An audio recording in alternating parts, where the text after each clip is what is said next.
Well, hi, good evening to all of you guys. Welcome back again. Very and beautiful good evening. उम्मीद करता हूं कि ये weekend आपका अच्छा जा रहा होगा. एंजॉय कीजिए, टाइम स्पेंड कीजिए अपनी फैमिली के साथ. लॉसेस और प्रॉफिट इस जर्नी का पार्ट है, भूल जाइए उसको. 48 आवर्स के लिए अपना टाइम स्पेंड कीजिए, क्योंकि ये टाइम वापस नहीं आने वाला है, ये याद रखना. बात करने वाला हूं एफआईज के डेटा की. बात करूंगा क्या क्या पॉजिटिव थिंग्स है जो आपके साथ मुझे शेयर करनी है. इन सब पे डिस्कशन करूंगा कि नेक्स्ट वीक मार्केट आउटलुक क्या है. तो गाइज मैं वेलकम करता हूं आप सबका अपने यूट्यूब चैनल पर, जिसका नाम है trade genius. First time visit कर रहे हैं तो वीडियो को लाइक करना और चैनल को सब्सक्राइब जरूर करना. एफआईज का डेटा फुल्ली बुलिश है, ठीक है. डीआईएस का डेटा फुल्ली बुलिश है. ये बेच कौन रहा है? वो रिटेलर बेच रहा है जिसको न्यूज चैनल वालों ने दिन पे दिन समझाया कि आज वॉर हो जाएगी, कल वॉर हो जाएगी, आज इंडिया अटैक कर देगा. या उनके थंबनेल यूट्यूब पर ऐसे मिलते हैं कि इंडिया कर चुका है अटैक, बॉर्डर पे अफरा तफरी, इतने पाकिस्तानी सैनिक मारे जा चुके हैं. गाइज ये याद रखना, मैं फिर बोल रहा हूं, जब भी वॉर की न्यूज आएगी मार्केट गैप डाउन खुलेगा जरूर, लेकिन हम उसको भी रिकवर कर जाएंगे. और क्लियर कट बोला अपनी लास्ट 3-4 वीडियो में कि मैं बुलिश हूं मार्केट पर और मैं बाय ऑन डिप हूं. जब तक 24,000 on a closing basis market नहीं रुकता, मैं तब तक बाय ऑन डिप रहूंगा. डिप भी मिल रहे हैं, अगर आप बाय कर रहे हैं तो बाय में आपको रिवॉर्ड्स भी मिल रहे हैं. तो सबसे पहले बात करते हैं एफआईज के डेटा की. एफआईज का डेटा एक बार फिर अगर मैं बात करता हूं कैश में, तो एफआईज ने कैश में 2700 करोड़ की बाइंग की है. अगर मैं इंडेक्स फ्यूचर की बात करता हूं, 245 यानी कि 245 या 295 करोड़ की इन्होंने बाइंग की है इंडेक्स फ्यूचर में. अगर मैं स्टॉक फ्यूचर की बात करता हूं तो 111 करोड़ के इन्होंने इंडेक्स फ्यूचर खरीदे हैं. ये बाइंग कर रहे हैं लास्ट 10-15 डेज से और कंटिन्यू इनकी बाइंग चल रही है. और बाइंग अगर एफआईज कर रहे हैं तो सेलिंग कौन कर रहा है? साथ में डीआईएस का डेटा भी सरप्राइजली बाय है. आप देखिए डीआईएस ने बाय किया 30 यानी कि 3290 करोड़ का डीआईएस ने भी बाय किया है. और ये बहुत कम टाइम ऐसा देखने को मिलता है कि एफआईज का डेटा भी बाइंग का आ रहा है और डीआईएस का डेटा भी बाइंग का आ रहा है. कौन बेच रहा है? वो रिटेलर जिसको पैनिक करके पोजीशन से एग्जिट करा दिया गया, जिसको हर यूट्यूबर ने ये बताया कि इंडिया पाकिस्तान की वॉर होगी तो बहुत बड़ी गिरावट आने वाली है. लास्ट वीकेंड सिर्फ और सिर्फ ये चल रहा था कि मार्केट क्रैश कर जाएगा. मंडे बड़ा गैप डाउन होने वाला है. मंडे मार्केट क्रैश करने वाला है. निफ्टी 1000 पॉइंट नीचे जाएगा और बैंक निफ्टी 3000 पॉइंट नीचे जाएगा. ऐसे ऐसे यूट्यूबर ने और ऐसे टीवी वाले एंकर ने बहुत सारा पैनिक क्रिएट किया और जो रिटेलर था, इन्वेस्टर था, वो पैनिक करके आउट हो चुका है मार्केट से. लेकिन हमने एक बार भी, यही यूनिक बनाता है, यही डिफरेंट बनाता है हमें बाकी सबसे, एक बार भी बियरिश अपना व्यू प्रेजेंट नहीं किया आपके साथ में. हम स्टिल बाय ऑन डिप हैं. 24,000 हमारा स्टॉप लॉस है और टारगेट 24,800 है. अगर दूसरी में बात करता हूं एफआईज के लॉन्ग और शॉर्ट्स परसेंटेज की, तो एफआईज की लॉन्ग पोजीशन 47% हो चुकी है और शॉर्ट्स इनके 53% हो चुके हैं. मैं शॉक में सरप्राइज नहीं होऊंगा आने वाले टाइम में आपको इंडेक्स लॉन्ग पोजीशन एफआईज की 70% से ज्यादा होती हुई दिखाई दे, जो अभी 47% है. फिर सुन लीजिए मैं क्या बोल रहा हूं. मैं सरप्राइज नहीं होने वाला कि एफआईज की जो लॉन्ग पोजीशन है इंडेक्स में 47% से क्रॉस करके 70% तक जाएगी और शॉर्ट पोजीशन उसकी 30% पर आएगी. वहां पर जाके अपना व्यू हम चेंज करेंगे कि यहां से प्रॉफिट बुकिंग आएगी या नहीं आएगी. पहला पॉजिटिव, एफआईज का डेटा फुल्ली बुलिश. दूसरा पॉजिटिव गाइस, फॉरेक्स रिजर्व. किसने सोचा था जो फॉरेक्स रिजर्व 3-4 वीक पहले धड़ाम धड़ाम गिर रहा था, वो इतना शार्प बाउंस करेगा? आप सोचिए, हम पहुंच चुके हैं 688 बिलियन पर, जहां हम पहुंच चुके थे 650 के नीचे भी हम जा चुके थे और फॉरेक्स रिजर्व ने अच्छा बाउंस दिया. जब इतना अच्छा फॉरेक्स रिजर्व के नंबर आएंगे तो मार्केट कैसे गिरेगा, इकोनॉमी कैसे गिरेगा, जबकि इतना निगेटिव सेंटीमेंट है. थर्ड पॉजिटिव गाइस, निफ्टी का पीसीआर अनबिलीवेबल गाइस. निफ्टी का पीसीआर 0.68 है, 0.68. और हम कहां पर खड़े हैं? 24,300-450 के आसपास. और इस लेवल पर 0.68 का पीसीआर निफ्टी का बड़ा पॉजिटिव है. बैंक निफ्टी का पीसीआर 0.90 है. यह इतना पॉजिटिव नहीं जितना निफ्टी का पीसीआर पॉजिटिव है. फोर्थ पॉजिटिव गाइस, पॉजिटिव है sentiment. Negativity negativity negativity, war war war, India Pakistan India Pakistan. जब से 22 तारीख से वो इंसिडेंट हुआ, जब से आतंकवादियों ने अटैक किया, बहुत हॉरेबल था और बहुत ज्यादा टेंशन देने वाला था। जब से मार्केट को लेकर हर कोई इतना पैनिक क्रिएट किया, इतना पैनिक क्रिएट किया कि सेंटीमेंट ही निगेटिव होकर पड़ा है। शॉर्ट पोजीशन बहुत ज्यादा है। ये मत सोचना, मैं आपको बता दूं कि मैंने ऐसा डेटा रिसर्च किया है जहां पर मंथली एक्सपायरी में, मई की मंथली एक्सपायरी में 52,000 बैंक निफ्टी के पुट्स लॉन्ग है, और वो छोटी क्वांटिटी में नहीं, हेवी क्वांटिटी में लॉन्ग है। आप सोचिए, हम खड़े हैं ऑलमोस्ट 56,000 के आसपास, और ट्रेडर ने, जो रिटेलर है, उन्होंने एक बड़ी क्वांटिटी 52,000 की बैंक निफ्टी की पुट बाय की हुई है, और मंथली आप सोचिए 23,500 निफ्टी के पुट्स बहुत लॉन्ग कर रखे हैं। सिर्फ क्योंकि फियर था इंडिया और पाकिस्तान का, क्योंकि उनको जनरल न्यूज चैनल ने और बिजनेस चैनल ने उनके माइंड को डाइवर्ट कर दिया था कि नहीं, अब वॉर होने वाली है। वॉर नहीं हुई, जितना वॉर का डिले होगा मार्केट के लिए पॉजिटिव होगा। ये आप भी चाहते हैं, मैं भी चाहता हूं कि इंडिया अटैक करे, लेकिन जब तक नहीं करेगा मार्केट नहीं गिरने वाला है। जब अटैक करेगा मार्केट तब भी नहीं गिरेगा, ये याद रखना। एक गैप डाउन ओपनिंग होगी, लेकिन 100% वो बोट करने का टारगेट होगा। मेरा वहां से टारगेट ऑल टाइम हाई का है, मत भूलना, और बार बार मैं अपनी वीडियो में बोलता चला रहा हूं। तो फोर्थ पॉजिटिव हो चुके हैं। फिफ्थ पॉजिटिव की बात करता हूं मैं guys, global sentiment. Dow Jones इतना अच्छा परफॉर्म करेगा किसी ने सोचा भी नहीं होगा। यूएस मार्केट, रात जॉब्स का डेटा आया, दूसरा अनएम्प्लॉयमेंट रेट आया यूएस का, दोनों फेवर में थे पॉजिटिविटी के, और डाउ जोन्स ने एक अच्छी पॉजिटिव क्लोजिंग दी। 579 पॉइंट्स डाउ जोन्स प्लस में बंद हुआ। नेस्डेक 319 पॉइंट प्लस में बंद हुआ, यानी कि 2% से ज्यादा, और S&P 500 83 पॉइंट जाकर पॉजिटिव क्लोज हुआ।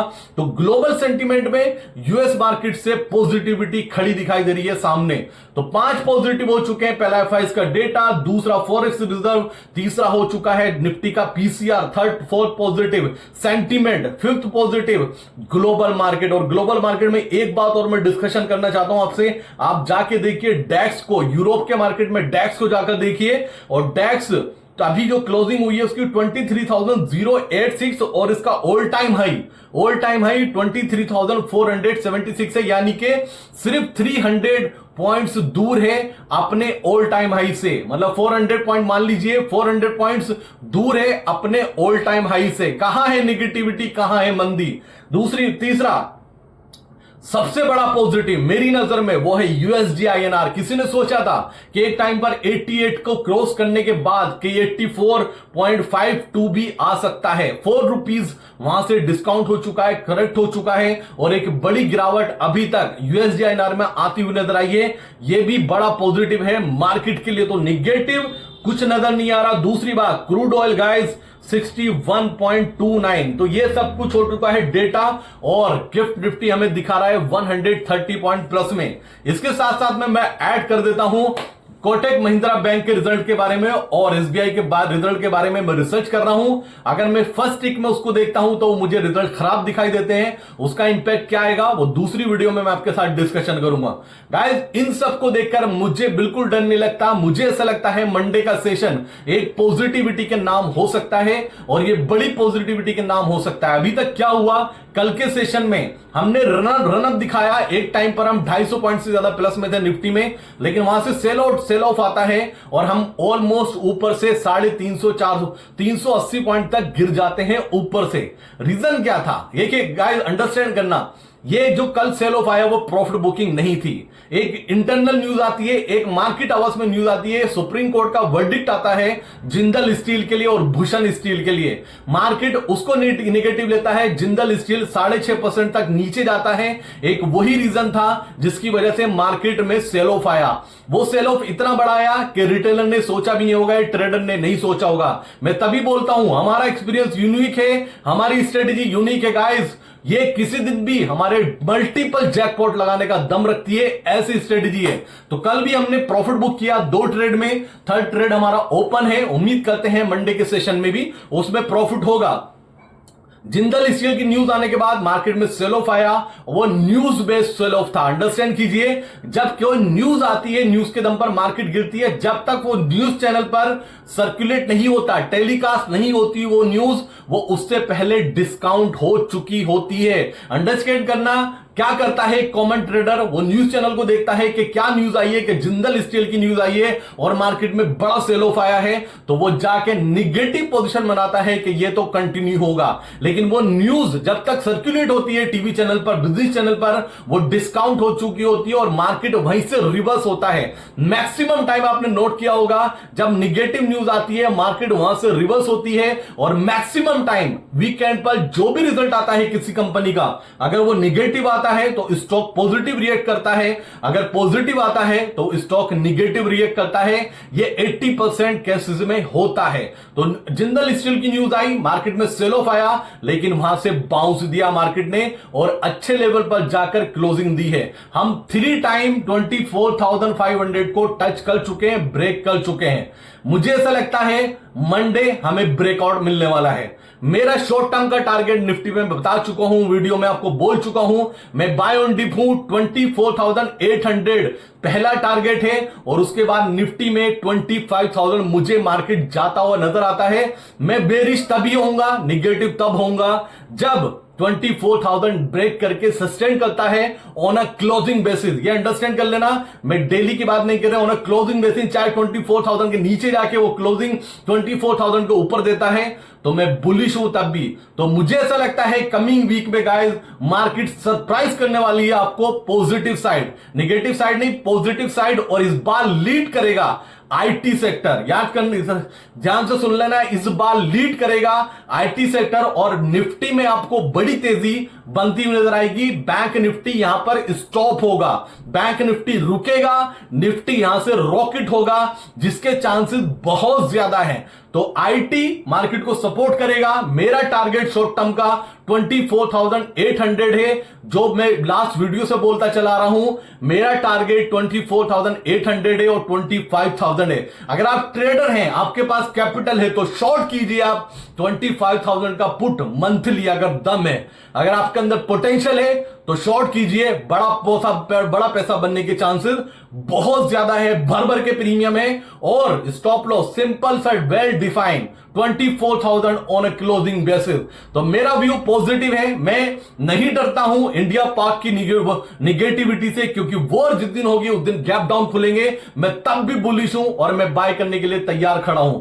तो मैं नहीं डरता हूं इस सेंटिमेंट की निगेटिविटी से, और ये मुझे और स्ट्रांग बनाता है अपने बुलिश रहने पर। मुझे ऐसा लगता है मार्केट में बड़ी शॉर्ट कवरिंग पेंडिंग है, मार्केट सरप्राइज कर सकता है आपको पॉजिटिव साइड। तो उम्मीद करते हैं नेक्स्ट वीक आपको पॉजिटिविटी हावी होती हुई नजर आएगी निगेटिविटी पर, और एक बड़ी शॉर्ट कवरिंग आपको निफ्टी में आती हुई नजर आएगी। बैंक निफ्टी रुक सकता है, आईटी सपोर्ट करेगा। तो व्यू पॉजिटिव है, तो बने रहिए अपनी पोजीशन में, दम हो तो शॉर्ट कीजिए 24,500 का पुट, शॉर्ट कीजिए 25,000 का put in the deep in the money. अगर दम है तो शॉर्ट कीजिए। और दूसरी बात, नहीं जानते शॉर्ट करना, नहीं जानते पोजीशन बनाना, हेजिंग करना नहीं जानते, फ्रस्ट्रेट है अपनी लाइफ में, डिप्रेशन में आ चुके हैं, स्टॉक मार्केट की वजह से पैसा नहीं बन रहा, खत्म हो चुका है, लाइफ खत्म होती हुई नजर आ रही है, आपको एंजाइटी होने लगी है, आप सोच रहे हो कि मैं चीजों को कैसे मैनेज करूंगा, और निगेटिव थॉट आते हैं जो नहीं आनी चाहिए, तो बेस्ट प्लेटफॉर्म है आपके लिए। डिस्क्रिप्शन में आपको व्हाट्सएप नंबर मिलेगा, कांटेक्ट कीजिए मुझसे, मैसेज कीजिए, मैं डेफिनेटली आपके साथ बात जरूर करूंगा, और इतनी श्योरिटी देता हूं कि उस निगेटिविटी से आपको उभरने में 100% ऑनेस्टी के साथ आपकी मदद करूंगा। Thank you so much guys, ये पूरा अपडेट था मार्केट के लिए। नेक्स्ट वीक कुछ सरप्राइज हो सकता है positive side. Thank you so much guys, मिलते हैं नई वीडियो में, तब तक के लिए जय हिंद।